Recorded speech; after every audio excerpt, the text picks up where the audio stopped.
media picked up on your comments, after the game the other day when you said you were having a little trouble getting through to your players and having them play for you. Do you still feel the same way today, or was that a heat of the moment after the game of the comment? No, I really feel that way today. I think this is a big moment in our season, and not because the world is falling or caving in around us, as much as it is that we have to be able to establish high effort. In any sport, I think any coach, any coaching staff, I think the fans of the team, come to really appreciate a group of guys or a team that gives really consistent effort. A lot of good things follow. And most of the time, wherever you're supposed to end up, you're close. And not always, but I think we all can live with that. But when that's not the case and you have some bumps in the road, it's hard enough to play this 31-game regular season schedule and 9 on the road, 9 at home in the Pac-12. But we have to try to be at our best in each and every game. And I don't want to diminish Colorado's effort because they beat us. They were the better team. That's part of what I'm talking about, that our effort didn't really match theirs, especially in the first half. I thought we made some strides in the second half, but just in the first half as a group, as a team. And it really stands out with our defense. Our defense is falling. I think we're maybe number 75. The last 2 years we were top 30 and more towards 30 than 10. And we complained about it. We fought hard to be an even better defensive team. And part of what you learn in conference play is there are going to be those times where you get in foul trouble. You have an opportunity to make open shots and miss. I thought we had some good inside shots against Colorado that we normally make, but we didn't. And you have to be able to offset those nights with togetherness on the defensive end, but really run hard, play hard, and giving your best. And it's disappointing that we weren't good in that area, and we have to fix it. That's all. It's not that again that everything's caving in around us. It's so much more about where we go from here. So if a team's not giving great effort, can you pinpoint why? Is it because, there's so much talent, they think they're so good, they don't have to go out there and give 100%? Could their mind be on something else? Is it other reason I'm not mentioning? Why would a team not give great effort? They don't like the coach. I don't know. Why would a team not give? Yeah, no, it could be all those things. It's a collection of reasons. And know this: I'm not grading guys right now on he doesn't care, he doesn't try. That's not what I'm saying. I'm trying to hold our team accountable to we are a hard-playing team. And we'll live with the results. I will tell you this, that maybe not a lot of people talk about it, but it's not an easy thing to establish. And in particular, when you have a lot of change. And in college basketball, from one season to the next, you go through wholesale change. So the culture that you have in place that maybe a year ago you could really pinpoint that this wasn't as big of an issue a year ago, maybe that's the case. But you have to remember all the different guys that have left and how many new faces we have. And it's a whole new collection of leadership. It's a new collection of young players. It's a brand new season. So just because it might have worked or we had that in place a year or two ago doesn't mean that we have it in place now. I'll also tell you, I don't believe we're the only team in the country here at the beginning of conference play that has this. It's just a matter of how you choose to handle it. And we're going to work and fight and scratch and claw to give great effort. And if we don't win, and we've had plenty of games where we don't win, when we have that consistent effort, then we'll move on. But I think the bigger point to that is we'll keep improving, we'll keep heading in the right direction, and it will eventually become the team we all think we can be. So more than anything, we're just trying to reach our potential. But how can you really reach your potential when you don't have consistent effort for 40 minutes? Are fire and effort two different things? Do the players need to go out there? I don't know if it's Parker's personality to be this fiery guy on the court. That's right. I don't know if it's Duson's personality to be this fiery guy on the court. Mm-hmm. Is that different than effort, or is yes. it lumped in the same? Yes, and that's a very good question. As a coach, as a leader, as anything, you have to be yourself. And if Parker all of a sudden started slapping the floor and, growling at the crowd like a T.J. McConnell would do, it wouldn't look right. He wouldn't feel right. So he has to lead within the framework of his personality, which he's done a great job of. Dusan leads by example as well as any player we've ever had. If he came to 14 practices in a row, he would go 14 for 14, practicing hard, concentrating, and doing those things. He might not be as vocal, but that's okay. And this burden doesn't fall just on the players that are seniors. I can make the case that if you're one of the 5 starters that walks out for the opening tip, isn't it your responsibility to establish this is how we play, to give great effort, set the tone for the younger players and those that don't start the game? And we've done it. We've had plenty of games where we've done it. We've had plenty of games, almost every game, where a portion of that 40 minutes we've played.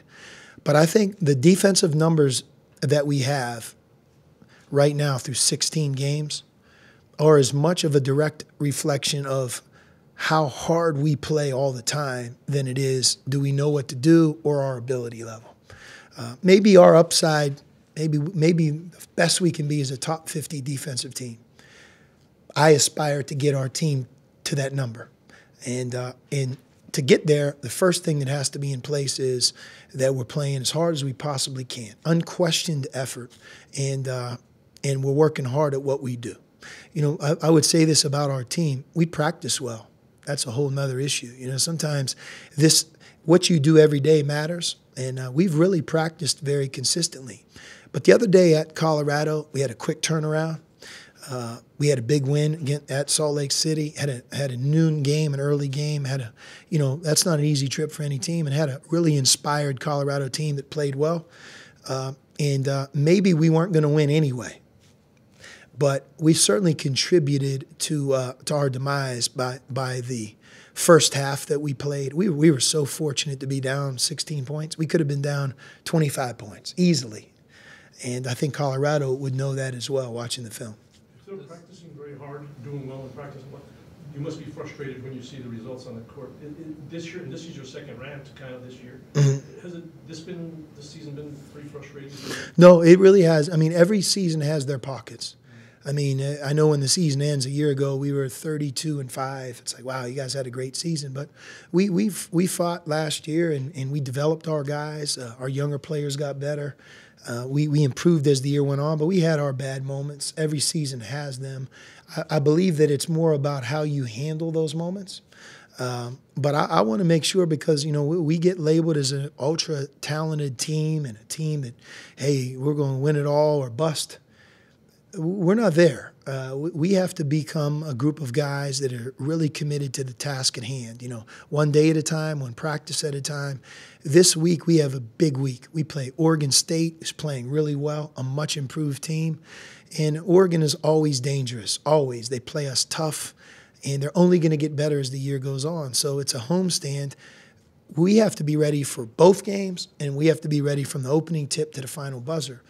We don't have a 20-point margin or even a 5 or 10-point margin. We have to fight to win one game, to win both games. And I think that's really what I'm trying to get across to our group, that it's so important that we have our effort in place.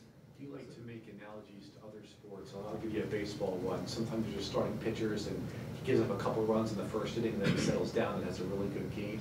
Am I mistaken that it takes Alonso a while to get going offensively? And then when he does, he gets his points. But the first 10 or 12 minutes, it doesn't seem like he scores. Am I wrong in that? Yeah, no, you're right. We've talked to him about it. I mean, some of the games he's had have been just incredible. I mean, he scored 20 points in a half. I mean, there aren't many college players that do it. He's done it multiple times.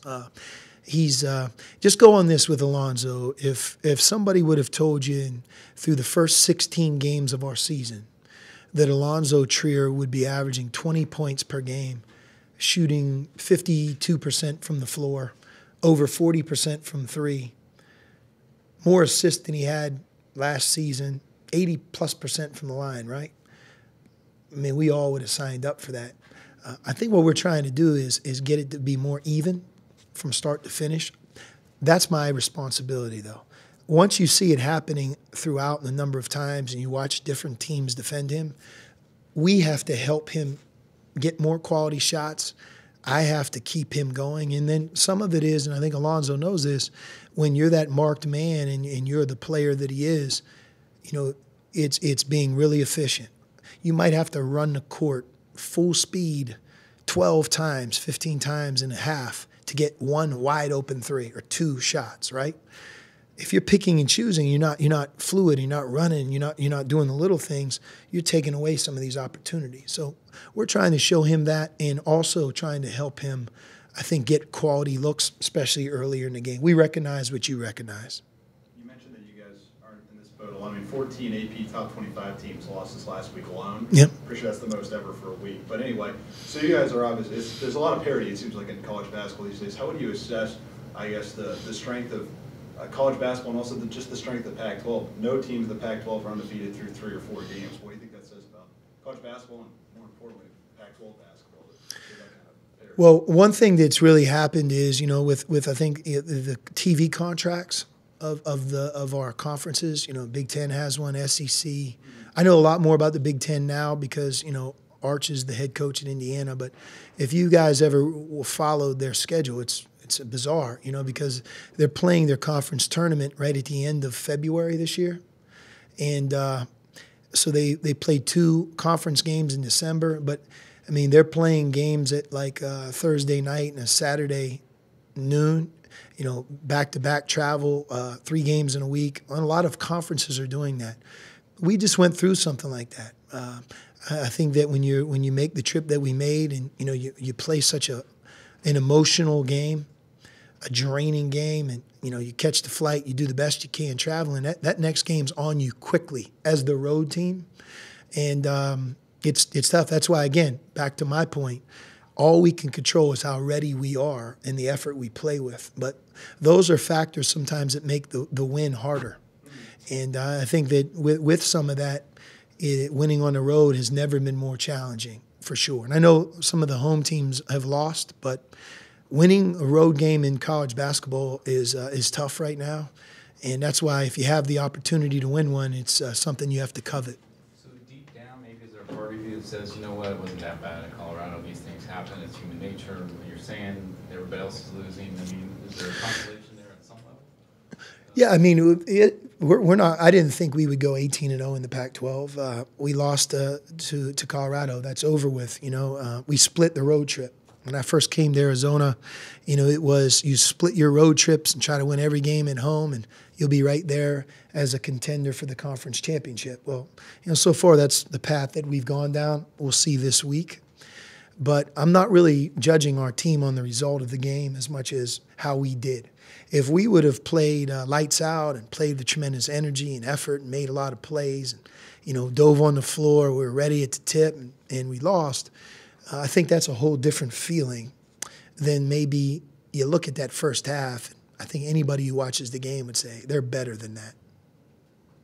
Well, you had a couple extremes, though, between what you're saying after that game, the Long Beach State game, when we first game back after the Bahamas, you were very critical of their effort, even though they won big in that game. And yet, I think it was North Dakota State, you're very complimentary, saying they're playing together, everything good. And so I'm wondering, is that, you talk about pockets, is that maybe extreme with this team, or is it you need that to motivate these guys? It sounds like you've been certainly I'm trying to motivate them in all aspects, but the motivation has to come from within too. Those guys individually and collectively have high goals. We have great fans. I mean, we had a tremendous crowd at Colorado. We never really gave them an opportunity to enjoy the game, and that's on us. So, our practices, we have 3 days here. Today, tomorrow, school starts on Wednesday, and then we have a shoot-around on Thursday. And all that I'm after is not playing any mind games, to have our team the most ready and locked in we can be, because that's what we have to be successful. And then when that game ends, win or lose, you have the same identical turnaround as we just experienced. And hopefully we can be better and more prepared for the noon game on Saturday. Well, on a general basis, how much would you say that kind of motivation psychology is part of your job? Could you say in a percentage terms how much? getting guys' mind right on a basketball team is not an easy thing. You could be winning, and you could have one guy who's really unhappy. You could have a couple players who aren't playing a lot unhappy. You could have things that are distracting them. So yeah, I think it's a part of our everyday. Is there some other maybe moments within your coaching career where you feel that you've struggled to get through like you are now? Yeah, for sure. I nothing. I can't really pinpoint one, but like I said, every season is imperfect. You have your moments where you don't. I'll go back a couple years ago. When T.J. McConnell was a senior and Stanley Johnson was a freshman, and we had Rondé, who would have been in his last year as a sophomore. We had a terrific team. If you look at the games that we lost that year, I think we lost regular season games to 3 non-NCAA tournament teams. We lost at UNLV. We were distracted before we left for the Christmas break. We lost late in the season to Arizona State. And we lost at Oregon State. And that was part of trying to get the best out of that team, that we were that group that when we thought it was easy, we didn't play to the level that we were capable of. Now, that was only 3 losses in the entire regular season. But we finally found our stretch, and we ended up, I think, being right where we should have been on the threshold of a Final Four. So with this year, it's too early. It's a work in progress. We're in it right now. So, there was a lot written about our Bahamas experience. But remember, we went 9 games in a row, an entire month, and didn't lose, and played some good teams. So now that we've gone through this game here at Colorado, it's so much more about where we go from here, how ready we can be, can we learn and grow and get better from it. And just because we lose a game doesn't mean our guys don't play hard. We may lose a game in the future because we had 20 turnovers. But our defense and the lapses that happened in the Colorado game, lack of concentration, lack of effort, lack of detail, that's not my opinion. That's fact. That happened. I've been here a long time, obviously, but over the years, part of it has been overconfidence, and part of it kind of hinted to that earlier. You just go in, you're better, you know you're better than you're going to expect to win. You probably experienced it as a player as well. But the games you just listed back in the day, 3 easy games you should have been able to win, probably overconfidence. Do you think that has a part to play in this group, given that they think they're better than they think? Sometimes, yes. And, confidence is great. You want your team to have a swagger to it, a confidence to it, a belief in themselves, but not at the expense of how hard we're going to play. I think if you have that same confidence and belief and you're backing it up with real quality and effort, a lot of great things will happen. And that's really the team we're trying to develop. I guess the point is we're very much a work in progress. We've done some good things. We've shown maybe you covering us our best. We've shown you our worst. Maybe our middle is somewhere in between, and we're just trying to get better. And before, maybe lastly for me, before I ask you this question, I always ask you before the season starts in terms of January, but you probably don't have an identity to this team yet. Right. Which is late into the year. Mm-hmm. That's right. So that's kind of the question that you ask when you watch Arizona play. What do you think of? What do you see? And again, I think it falls to maybe what I'm talking about. It's up to us to finally establish that, whatever that's going to be. But so that's a mystery to you. That's where we're at. Mm-hmm. Yep. How have you fixed this type of similar issue in the past, as far as when you have a game you go through and they're not trying on defense, or or they're missing things, concentration, and you tell them don't miss this, and then it doesn't go through. How have you fixed that in the past, and what's your game plan moving forward? Obviously to change roles, to play guys less, to make sure that they understand that if you don't do that, you're not going to be able to stay in the game or play or start, whatever. I don't know if we're there yet right now. Again, it's Monday, so I think we'll know a lot more about our group by the time we get to Thursday. This is a big week for us to get things established and get ready to play 2 tough games. What are you looking for from anything particularly from the bench that you're hoping for this weekend? I didn't know. It seemed like you maybe do have a little less in those 2 games than you had normally. Yeah, I mean, we need our depth to continue to develop.